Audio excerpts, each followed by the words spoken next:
Right now, the NFL world is losing its mind because something just happened that people were not ready to accept, not ready to hear, and definitely not ready to admit out loud. And that is the idea that Trevor Lawrence is not just finally living up to the hype, but that he might actually be the best quarterback in the entire league at this exact moment. Not on paper, not based on legacy, not based on rings, but based on what he is doing right now when it matters. And that statement alone is enough to make fans angry, analysts uncomfortable, and locker rooms uneasy because it challenges everything people have been clinging to for years.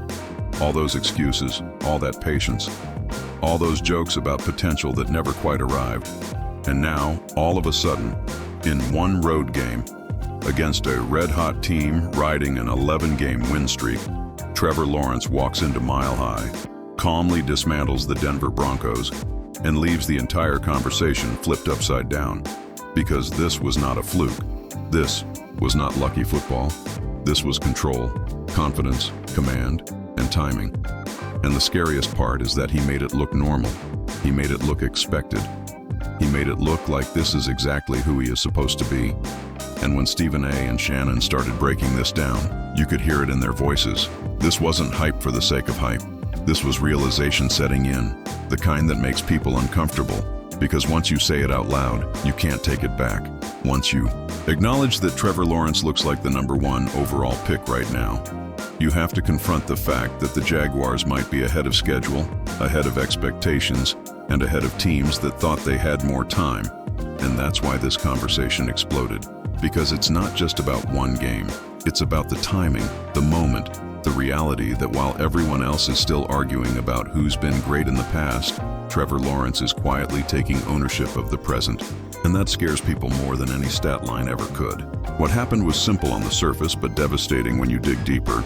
The Jaguars went on the road and beat the Broncos 34-20, ending an 11-game win streak, doing it without running the ball effectively, doing it by trusting their quarterback to throw, extend plays, convert third downs, and dictate the pace of the game.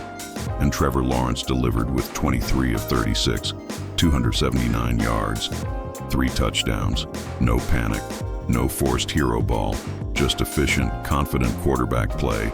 And as Stephen A. and Shannon made clear, this wasn't about Denver collapsing. This was about Jacksonville stepping up, about the Jaguars playing really good football, about Lawrence looking like the first-round pick everyone has been waiting to see, the #1 overall pick finally showing up week in and week out. And that's the part that changes everything. Because consistency is what separates flashes from franchise quarterbacks. And right now, Trevor Lawrence is stacking performances, not excuses. If you're enjoying this breakdown and you want more real, unfiltered NFL conversations like this, make sure you subscribe to the channel and hit that like button, because this season is only getting crazier from here. Once you get past the surface, the comments from Stephen A. and Shannon hit harder because they weren't celebrating stats. They were emphasizing command.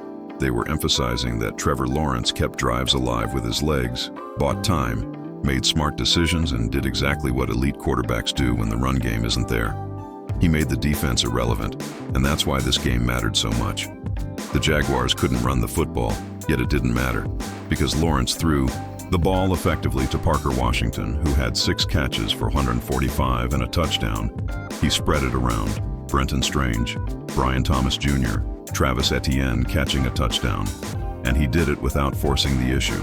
Meanwhile, the Broncos had yardage. Bo Nix threw for 352 yards, but Stephen A. made it clear. The stats lied, because he didn't think Bo played well. Turnovers mattered, mistakes mattered, and against a good team, you don't get away with that. And Jacksonville made them pay. The third down numbers tell the real story. 8 of 15 for the Jaguars, over 50%. Sustained drives, controlled tempo, while Denver struggled. And when you let a team convert like that, especially on the road, you are letting the quarterback control the game, and Trevor Lawrence did exactly that, over and over again. And this is where the narrative flips, because for years the criticism was that Lawrence didn't elevate the team, that he was waiting on everything to be perfect. But this game showed the opposite. The Jaguars didn't have balance. They didn't dominate the trenches, yet they dominated the game because the quarterback did what franchise quarterbacks do. Stephen A. and Shannon kept coming back to the same point. The Jaguars are hitting their stride at the right time.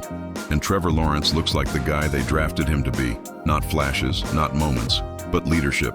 And when you hear them say this is exactly what they picked him for, that's not casual praise. That's acknowledgement that the patience has paid off, and that the Jaguars are now a problem nobody wants to deal with. The Broncos conversation almost became secondary, because while Shannon showed love and talked about getting the bad taste out now instead of later, the underlying message was clear. Good teams learn from losses, but great quarterbacks inflict them. And Trevor Lawrence inflicted this one. The Jaguars capitalized on turnovers, controlled the clock, and executed in the red zone, and those are playoff traits, not rebuilding traits. Even the small market comment from Sean Payton turned into fuel, with Jaguars coach Liam Cohen making sure his team heard it. And that edge showed up on the field, because this was a team playing with purpose, playing like they know who they are now, and that confidence starts at quarterback. Stephen A. and Shannon joked, debated, went back and forth, but beneath the humor was respect. Respect for a team that has been built well, drafted well, acquired the right pieces, and now has a quarterback who is leading them the way a #1 overall pick is supposed to lead. And when they said Trevor Lawrence looks like the #1 overall pick right now, that wasn't nostalgia, that was present tense.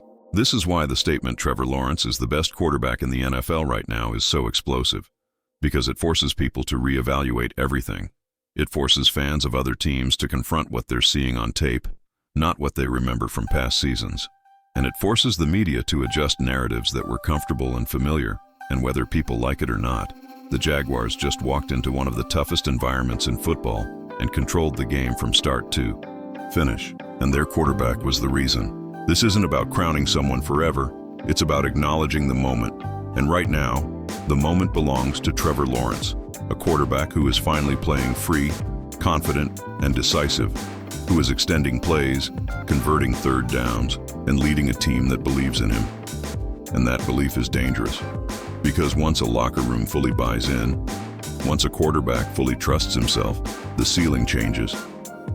And that's what Stephen A. and Shannon were really reacting to.